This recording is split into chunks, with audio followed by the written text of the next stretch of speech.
Je voudrais tout d'abord exprimer un profond sentiment de fierté à raison de ce que notre pays a réussi à organiser dans un climat apaisé un scrutin présidentiel dont la communauté internationale et notre peuple saluent la régularité et la transparence.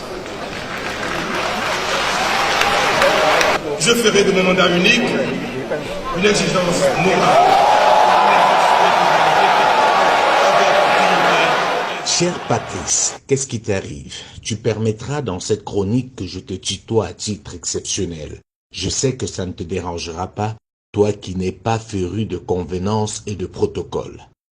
Tu viens malheureusement de démontrer aux yeux du monde que le pouvoir absolu corrompt absolument. Où est passé le Patrice Talon qui a fait rêver l'Afrique?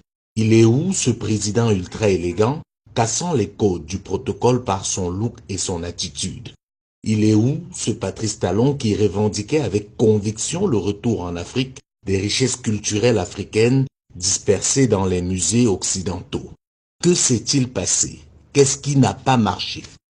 Toi qui avais promis, sans que personne ne t'y oblige, de faire un seul mandat, aujourd'hui par ton obstination, ton clan et toi voulez faire reculer le Bénin et surtout sa démocratie, qui était pourtant citée en référence ces dernières années en Afrique francophone. Quel véritable gâchis! Aujourd'hui, par ta faute, le sang des Béninois est versé. As-tu subitement oublié que ce sont ces Béninois qui t'ont porté au pouvoir? Même si on est convaincu de sa démarche, on doit écouter son peuple, car en démocratie, c'est la dictature du peuple. Ce dernier peut se tromper, mais le peuple n'a jamais tort.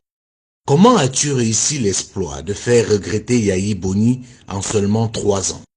As-tu oublié que ton arrivée au pouvoir n'est pas seulement liée au fait que tu sois riche et intelligent, que c'est aussi grâce à certains Béninois et pas des moindres que tu y es arrivé?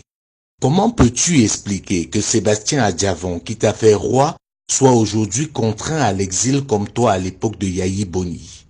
S'il avait choisi de soutenir Zinsou, tu ne serais pas président. En guise de récompense, à peine installé sur ton trône, il est contraint à l'exil. Et ça, le peuple le voit. Tu n'étais pas seulement l'espoir du Bénin, mais celui de l'Afrique, et notamment des jeunes Africains de plus en plus épris de panafricanisme. Aujourd'hui, ce n'est pas seulement le rêve des jeunes Béninois que tu brises, mais celui de la jeunesse de ton continent. Cette jeunesse risque par ta faute de plonger encore dans la fatalité en croyant à une certaine malédiction, tellement ce qui se passe au Bénin aujourd'hui est surréaliste. Cher Patrice, le peuple du Bénin a parlé, il faut l'écouter.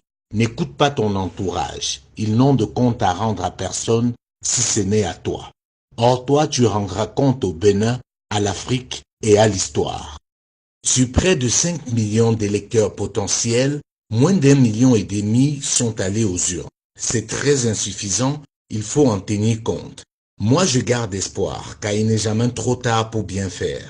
J'ai toujours envie de croire en toi, tellement j'étais heureux de te voir arriver au pouvoir. Réclame à ton peuple ton droit à l'erreur et corrige rapidement le tir avant qu'il ne soit trop tard. Je sais que tu aimes ce pays, que tu veux le réformer.